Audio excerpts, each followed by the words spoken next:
बच्चों, कैसे हो आप सब। मैं हूँ आपकी तोसी मैम। तो आज हम क्या पढ़ने वाले हैं, श्वसन। श्वसन क्या होता है, जो हम एक श्वसन होता है और एक क्या होता है, ब्रीदिंग होती है, जो हम क्या लेते हैं, ऑक्सीजन लेते हैं और छोड़ते से। ये क्या होता है, ये श्वसन। इसको हम श्वसन नहीं कहते, इसको हम क्या कहते हैं, ब्रीदिंग कहते हैं। ठीक है बेटा, सांस लेना और सांस छोड़ना।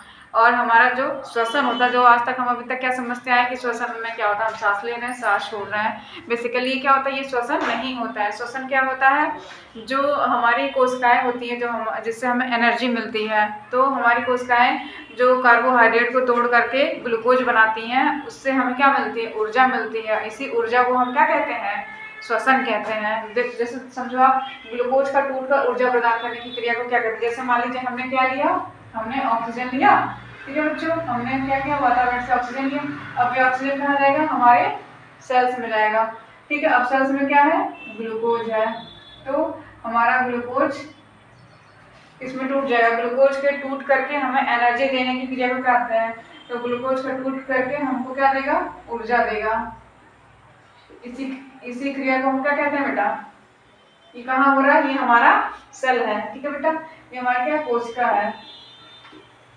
इसी कोशिका में हमारा क्या हो रहा है, ऊर्जा बन रही है। इसी कोशिका में ये हमारा ग्लूकोज टूट करके, कार्बोहाइड्रेट टूट करके क्या बनाता है, ग्लूकोज बनाता है।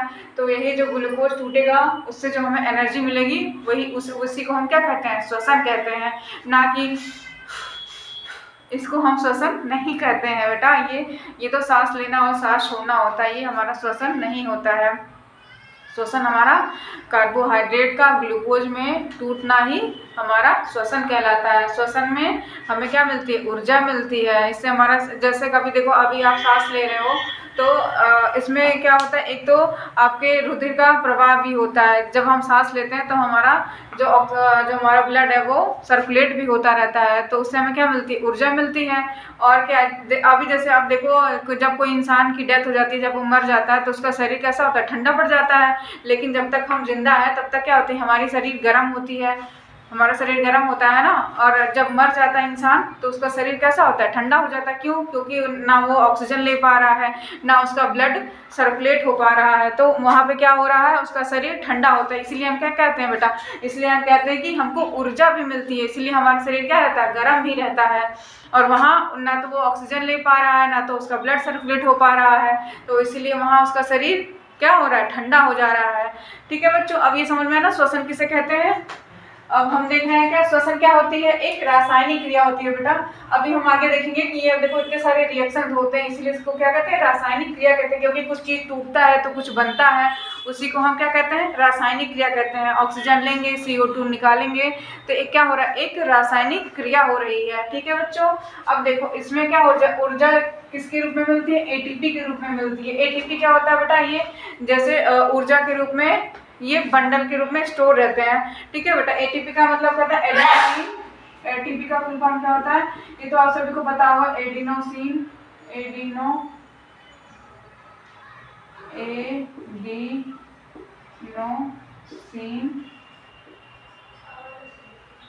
Try adenosine try phosphate. ठीक है बेटा, तो ऊर्जा हमारी किसके रूप में होती है, ATP के। ये जो ऊर्जा होती है इसी को क्या कहते हैं, ATP कहते हैं बेटा। ऊर्जा हमारी ATP के रूप में मिलती है हमको। ठीक है बच्चों,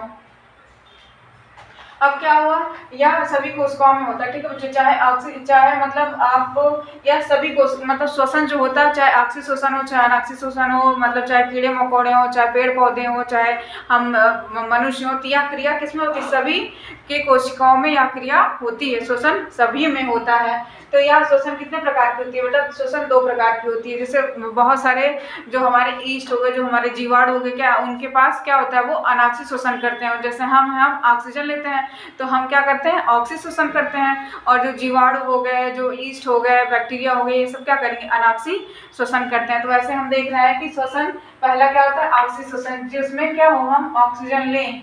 ठीक है बेटा। ऑक्सीजन की उपस्थिति में यहाँ पे जो हमारा ऊर्जा बनेगा, जब यहाँ पे ऑक्सीजन की उपस्थिति में ये ऊर्जा बनेगी तो उसी को हम कहेंगे क्या, ऑक्सीशोषण। और अनाक्सीशोषण क्या होता है, जब यहाँ पे हमारा ऑक्सीजन का उपयोग ना हो, बिना उपयोग किए ही हमको ऊर्जा मिल जाए, तो उसे हम क्या कहते हैं, अनाक्सीशोषण कहते हैं। तो समझ में आया। ऑक्सी का मतलब देखो बेटा, ऑक्सी मतलब ऑक्सीजन, आ मतलब नहीं, जहाँ भी आ का मतलब आ जाता है उसको क्या कहते हैं, नहीं। तो जिसमें किसका ऑक्सीजन का उपयोग ना हो उसको अनाक्सी, जिसमें ऑक्सीजन के उपयोग से ऊर्जा बने उसको कहते हैं ऑक्सीशोषण। ठीक है बेटा, समझ में आया।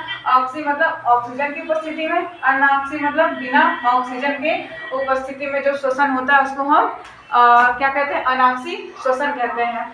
ठीक है बेटा। अब देखो इसमें क्या होती है, जो हमारा ऑक्सीशोषण और अनाक्सी शोषण होता है उसमें दो क्रियाएं होती हैं। ठीक है बेटा।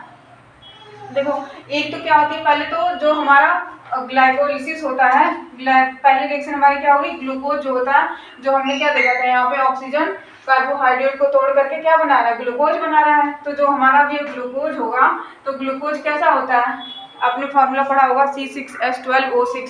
तो ग्लूकोज कितने कार्बन का होता है, जैसे ये फार्मूला आपने देखा था C6H12O6, तो इसमें आपने देखा कार्बन कितने नंबर का है, 6 नंबर का।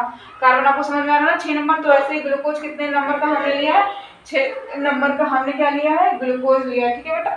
अभी हमारा क्या है, ग्लूकोज कितने कार्बन का है, 6 कार्बन का है। और ये क्रिया कहाँ होगी, कोशिका द्रव्य में होगी। ये चीज बेटा याद रखना कि ग्लाइकोलिसिस की क्रिया कहाँ होगी, कोशिका द्रव्य में होगी। ठीक है बेटा। जैसे ये हमारा कोशिका में, ये जो हमारी कोशिका है, आपको पता ना कि हमारा जो शरीर बना हुआ छोटी छोटी कोशिकाओं से मिलके बना होता है। ठीक है बेटा। जैसे सेल्स मिलते हैं तो क्या बनता है, हमारा टिश्यू बनता है, तो वैसे टिश्यू से टिश्यू ऑर्गन सिस्टम बनते हैं। तो वैसे क्या होता है, सबसे छोटी इकाई हमारे शरीर की क्या होती है, सेल होती है। ठीक है बेटा। तो हमारी जो ग्लूकोज की क्रिया होगी वो कहाँ होगी, कोशिका द्रव्य में होगी। तो ये, और इस क्रिया को क्या कहते हैं, जो हमारे ग्लूकोज को टूट करके क्या बनता है, पायरुवेट बनता है। इस क्रिया, हमारी जो क्रिया होगी कहाँ होगी, कोशिका द्रव्य में होगी। और इस टूटने की क्रिया को क्या कहेंगे, ग्लाइकोलिसिस। ग्लाइको का मतलब क्या, अब ऐसे तोड़ दो, अब ग्लाइको मतलब ग्लाइकोजन हो गया, ग्लाइकोजन हो गया। और लिसिस मतलब क्या होना, तोड़ना। ठीक है बेटा। तो क्या हो गया, ग्लूकोज का टूटना ही क्या कहलाता है, पायरुवेट। इस क्रिया को हम क्या कहते हैं, ग्लाइकोलिसिस कहते हैं। ग्लाइको मतलब ग्लाइकोजन और लाइसिस मतलब क्या, तोड़ना। तो ग्लाइकोजन को तोड़ना ही क्या कहलाता है, ग्लाइकोलिसिस कहलाता है। तो जो पहली क्रिया हमारी होगी कहाँ होगी, कोशिका द्रव्य में होगी। और ग्लूकोज से फिर क्या बन जाएगा, हमारा पायरुवेट बन जाएगा, जो कितने कार्बन का होगा, 3 कार्बन का। यहाँ पे आप देखो 6 कार्बन था। ठीक है बेटा। तो जो हमारी क्रिया हुई उसमें क्या हुआ, 3 कार्बन का उपयोग हो गया, तो बचा कितना, 3 कार्बन। 3 कार्बन का हम क्या कहेंगे, पायरुवेट कहेंगे। और इसके साथ हमको क्या मिलेगी, ऊर्जा। अब यहाँ क्या कह रहा था, ऊर्जा किस रूप में मिलेगी, एटीपी के रूप में मिलेगी। जो हमारे शरीर में क्या होती है, जैसे हम खेल रहे हैं, कूद रहे हैं, साइकिल चला रहे हैं, एक्सरसाइज कर रहे हैं, कुछ भी कर रहे हैं, तो उसमें जो हमें ऊर्जा मिल रही है वो एटीपी के रूप में ही क्या होती है, खर्च होती रहती है। ये हमारे शरीर में क्या होता है, स्टोर रहता है। तो जब हम कोई काम करते हैं, कोई क्रिया करते हैं, तो ये एटीपी ही आती है जिससे हमको एनर्जी मिलती है और हम उस काम को अच्छे से कर लेते हैं। ठीक है बेटा। अब क्या मिला, पायरुवेट के साथ ये ऊर्जा हमारी एटीपी के रूप में स्टोर हो जाती है। अब देखो पायरुवेट से क्या बना, अब ये हमारी क्रिया अभी तक कहाँ चल रही है, कोशिका द्रव्य में चल रही है। अब क्या होगा, अब देखो जो हमारे जो ईस्ट होते हैं, जैसे हमने क्या बात किया था, अनाक्सिक शोषण, ऑक्सिक शोषण। अब अनाक्सिक शोषण में हमारे क्या आ गए थे, यहाँ पे हमारा ईस्ट और क्या था, जीवाणु। ठीक है बेटा, जीवाणु, ये सब क्या होते हैं, अनाक्सी शोषण करते हैं। ठीक है बेटा। और ऑक्सीशोषण कौन करता है, हम लोग क्या करते हैं, बाकी इनके अलावा जितने भी होंगे सब क्या करेंगे, ऑक्सीशोषण करते हैं। ठीक है बेटा। अब देखो ये जो हमारा पायरुवेट है ये ऑक्सीजन की, अब ये हम देख रहे हैं यहाँ पे अनाक्सी शोषण। अभी तक देखो जो ऑक्सीशोषण और जो अनाक्सी शोषण होता है, इसमें ये पहली क्रिया होती है, ये दोनों में होती है, चाहे ऑक्सीशोषण हो चाहे अनाक्सी शोषण हो, दोनों में ही ये क्रिया होगी। और चाहे आप ऑक्सीशोषण ले लो चाहे अनाक्सी शोषण ले लो, ये जो पहला वाला वाला प्रोसेस है ये दोनों में ही होगा, ईस्ट में भी होगा और हमारे में भी होगा, जीवाणु में भी होगा और किसमें होगा, मनुष्यों में भी होगा। तो ये जो क्रिया होगी ये हम दोनों में होगी। तो ये पहला प्रोसेस आपको, जैसे आपको पेपर में पूछता कि ऑक्सीशोषण किसे कहते हैं, तो आप पहला रिएक्शन पहले यही लिखोगे, उसके बाद ये लिखोगे। अगर आपको ऑक्सीशोषण के बारे में पूछता है तब भी आप पहला रिएक्शन यही लिखोगे, उसके बाद आप ये अपना वाला रिएक्शन लिखोगे। ठीक है बेटा। तो ये हम बात कर रहे हैं आप किसकी, ये हमारा अनाक्षी श्वसन है, ये जो हमारा है ये अनाक्षी श्वसन हो गया। ठीक है बेटा। अब ये पहला प्रोसेस सब में सेम होगा, चाहे आप ऑक्सीशोषण ले लो चाहे आप अनाक्षी श्वसन ले लो, तो पहली वाली रिएक्शन दोनों में सेम होगी। तो पहला आपको समझ में आया कि ग्लूकोज हमने लिया जो कहाँ, ऑक्सीजन से क्या बना था, कार्बोहाइड्रेट से ग्लूकोज टूट के बना था, तो ये हमारा वही ग्लूकोज हो गया। ग्लूकोज कहाँ गया, कोशिका द्रव्य में गया। कोशिका द्रव्य में कौन सी क्रिया हुई, ग्लाइकोलिसिस की। ग्लाइकोलिसिस ने क्या किया, ग्लाइकोजन को तोड़ना ही क्या कहलाता है, ग्लाइकोलिसिस कहलाता है। तो ये टूट करके क्या बना, पायरुवेट बना। तीन कार्बन जो हुआ इस क्रिया को करने में 3 कार्बन खर्च हो गए। अब क्या, और ऊर्जा हमको मिल गई। ठीक है बेटा। अब हमारा पायरुवेट क्या करेगा, यही पायरुवेट हमारा अब फिर से आएगा। ठीक है। अब हमने समझ लिया कि आपसी शोषण अनाक्षी शोषण में दोनों ही क्रियाएं समान होती हैं। अब हम पढ़ेंगे अनाक्षी शोषण के बारे में। अब अनाक्षी शोषण किस में हो रहा है, एक तो ईस्ट में हो रहा है, जीवाणु में हो रहा है। अब अनाक्षी शोषण का मतलब हमने क्या समझा था कि ऑक्सीजन की अनुपस्थिति में होगा। इसको हम जो तोड़ेंगे ऊर्जा बनेगी, इसमें ऑक्सीजन की जरूरत नहीं पड़ेगी। ठीक है बेटा। अब ये क्या हो रहा है, हमारे ऑक्सीजन की अनुपस्थिति में होगा। और क्या बनेगा, जैसे यहाँ पे पायरुवेट बना था वैसे यहाँ पे क्या बनेगा, इथेनॉल बनेगा। और क्या बनेगा, कार्बन डाइऑक्साइड बनेगा। और क्या, ऊर्जा बनेगी। तो कार्बन डाइऑक्साइड क्या करेगा, वातावरण में छोड़ देगा, और ऊर्जा क्या करेगा, ऊर्जा अपने आप में स्टोर कर लेगा। ऊर्जा स्टोर कर लेगा और क्या बनाएगा, इसका प्रोडक्ट क्या बन जाएगा, इथेनॉल। जैसे हमने पायरुवेट बनाया था वैसे इनको इथेनॉल से क्या मिलेगी, एनर्जी मिलेगी। ठीक है बेटा। जो ईस्ट, जैसे आपने कभी आपके घर में सिरका बनता होगा ना, आप देखो तो क्या करते हैं, उसको गन्ने का रस लेके आते हैं हम, गन्ने को क्या करते हैं, उसको कोलू में डालते हैं, सॉरी जो गन्ने को रस निकालते हैं, निकालने के बाद क्या करते हैं, उसको हम काफ़ी दिनों तक कपड़े में या किसी जार में कपड़े से ढक करके हम उसको रखते हैं ताकि क्या हो जाए, वो फर्मेंट हो जाए। तो वो क्या बन गया, हमारा गन्ने के जूस से क्या बन गया, वो सिरका बन गया। ऐसे ही हमारे जो शराब बनते हैं तो गन्ने के रस से या जो आपका महुआ होता है इसके रस से या अंगूर के रस से जो हम रस लेते हैं और उसके बाद जो जूस उसका जो शराब बन जाता है, उसी वो क्रिया कौन कराता है, वो क्रिया हमारा यही ईस्ट कराता है। इसी ईस्ट की उपस्थिति में हमारा जो हमने रस रखा था और जो वो सिरका बन गया, जो शराब बन गया, वो क्या बन गया, वो इसी ईस्ट ने ही वो किया था। इसी ईस्ट के कारण ही हमारा जो रस था वो किस में बदल गया, आपके सिरका में बदल गया, आपके शराब में बदल गया। तो क्रिया कौन करा रहा था, हमारा ईस्ट ही करा रहा था। तो उसी को हम क्या कहते हैं, और इस क्रिया को करने के लिए उसको क्या होती है, क्योंकि हम देखो जब हम बनाते हैं उसको तो पूरे तरीके से कपड़े को एकदम जो जिस जार में बनाते हैं उसको हम अच्छे से चारों तरफ से कपड़े से ढक देते हैं, तो उसको क्या मिलती है, उसको ऑक्सीजन तो वहाँ मिल नहीं पाती है। तो वो क्या करता है, बिना ऑक्सीजन के ही वो क्या करेगा, इथेनॉल बनाएगा। ठीक है बेटा। और क्या बनाएगा, कार्बन डाइऑक्साइड बनाएगा। और क्या बनाएगा, ऊर्जा बनाएगा। ऊर्जा अपना फिर बाद में अपने काम में यूज कर लेगा और कार्बन डाइऑक्साइड को वातावरण में छोड़ देगा। ठीक है बेटा। अब हम देखते हैं तीसरा रिएक्शन हमारा क्या है, पायरुवेट। फिर यही पायरुवेट हमारा आएगा। अब ये तो हमने ऑक्सीजन पढ़ा था, अब ये हमारा क्या है, ये हमारे शरीर में, ये तो ईस्ट और जीवाणुओं में हो रहा था, अब ये क्या होगा, ये हमारे शरीर में होगा। ये कब होगा, जब मान लीजिए आप क्या किए, जैसे आपकी कोचिंग क्या आपके घर से बहुत दूर है, तो आप क्या कर रहे हो, साइकिल चला के जा रहे हो और क्या कर रहे हो, मान लो आपने सुबह सुबह आपने मिठाई खा लिया, आपके शरीर बहुत हैवी या बहुत मोटे हो, तो आप क्या करते हो, एक्सरसाइज करते हो। या वैसे ही मान लो आपका मन कर रहा है, आपने बाबा रामदेव का देखा, आज 21 जून है, मान लीजिए 21 जून है, तो हम सभी को शौक लगता है कि आज योगा दिवस है, तो आज हम क्या करते हैं, योगा करते हैं। तो हम क्या करते हैं, उस दिन हम जोश में आके बहुत सारे एक्सरसाइज कर लेते हैं। फिर दूसरे दिन क्या होता है, हमारे पैरों में दर्द होने लगता है, या उस दिन हमारे हाथों और पैरों में क्या होता है, दर्द होने लगता है, हमारे कमर में दर्द होने लगता है। हर कोई बाबा रामदेव का सब लोग मतलब योगा करते हैं, तो हमारे क्या होता है, बाद में आप देखो